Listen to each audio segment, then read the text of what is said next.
Assalamu alaikum wa rahmatullahi wa barakatuh. This is part 4 of questions every Muslim should ask before marriage.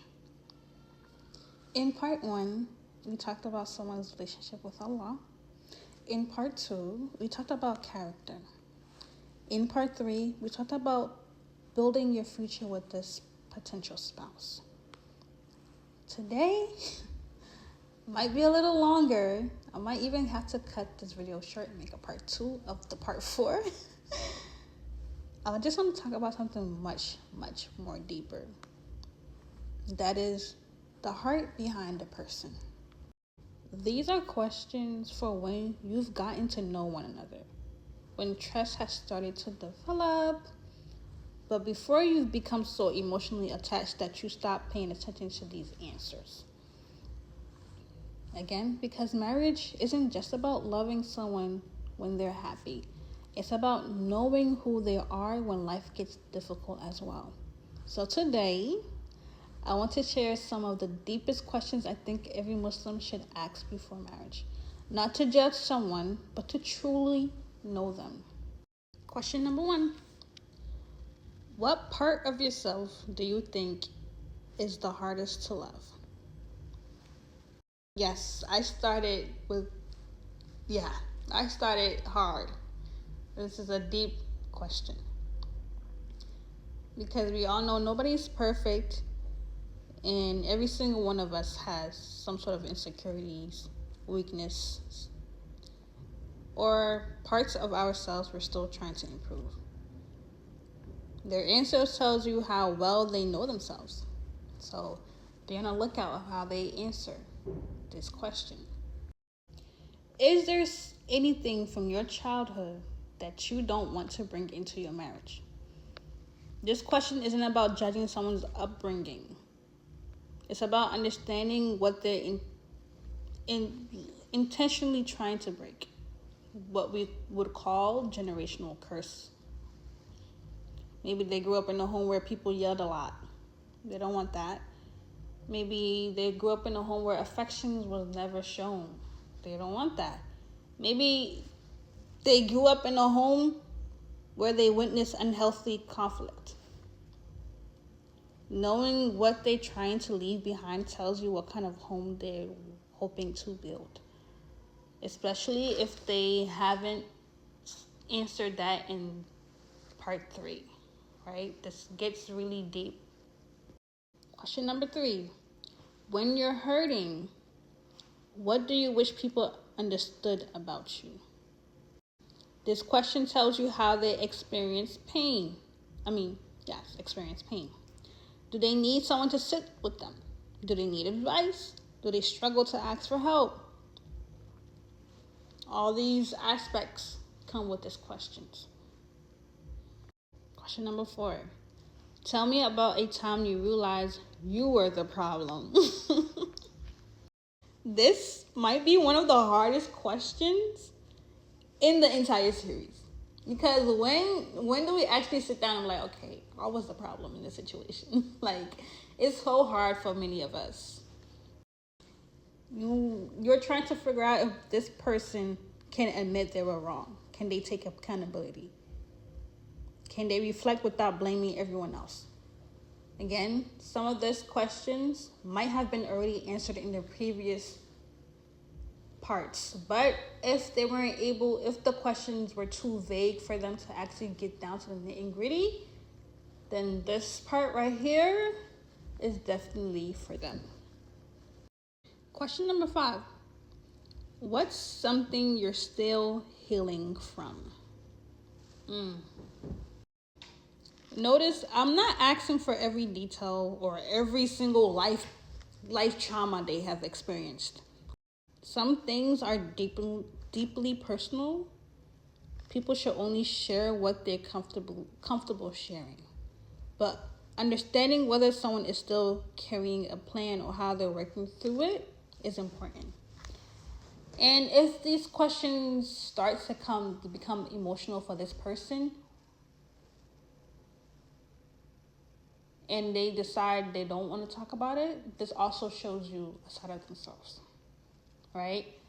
Or are they willing to tell you, hey, sister or brother, I can't really answer this question right now. It's kind of something emotional for me, or something I don't want to talk about or think about right now. Can we move on to a different question, or can we move on from this topic? Or even can we talk about it tomorrow or next time we sit down?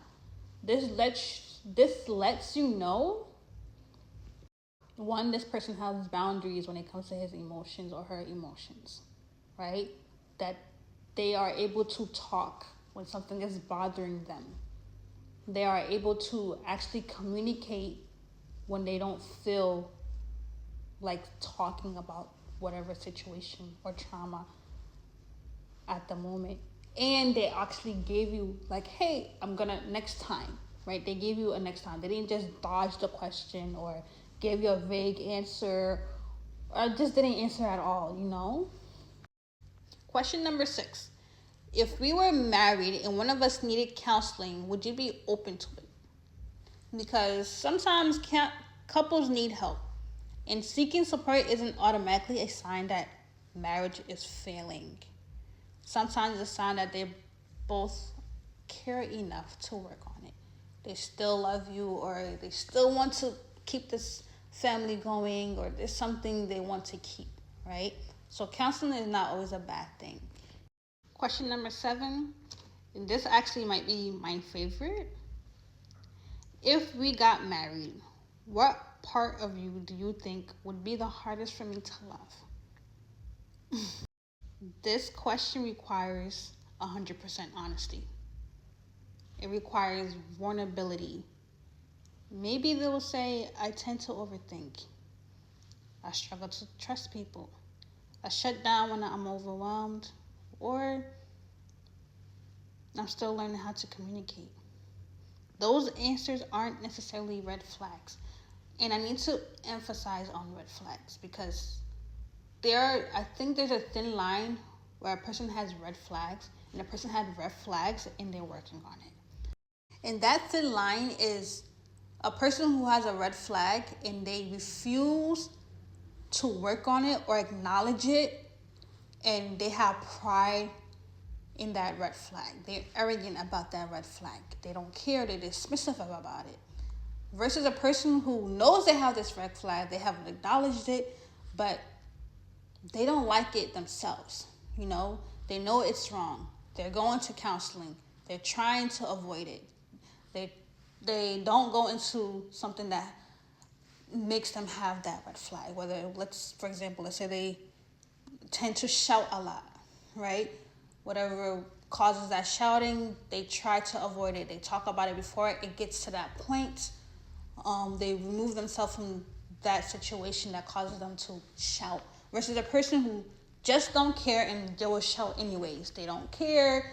They're arrogant. They put a whole lot of emphasis on not caring at all.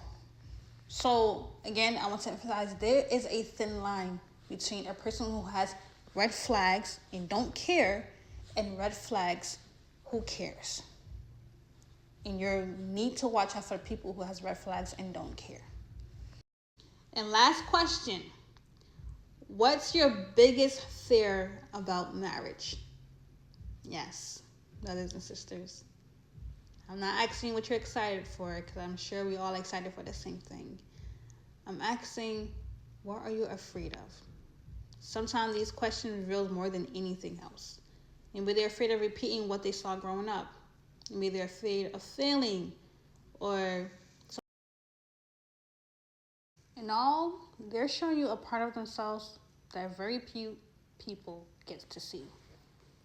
And I want to end it with this. Oh my God, can I make it? These questions aren't about trying to find someone who's emotionally perfect. None of us are. They're about finding someone who's emotionally honest, someone who wants to grow, communicate, and heal. May Allah make it easy for us to find a spouse that are emotionally mature, compassionate, and truthful with themselves and us. May He also heal what's broken within us and bring us peace, love, and mercy, sakina between every righteous husband and wife. Ameen. God, I made it. Assalamu alaikum wa rahmatullahi wa barakatuh.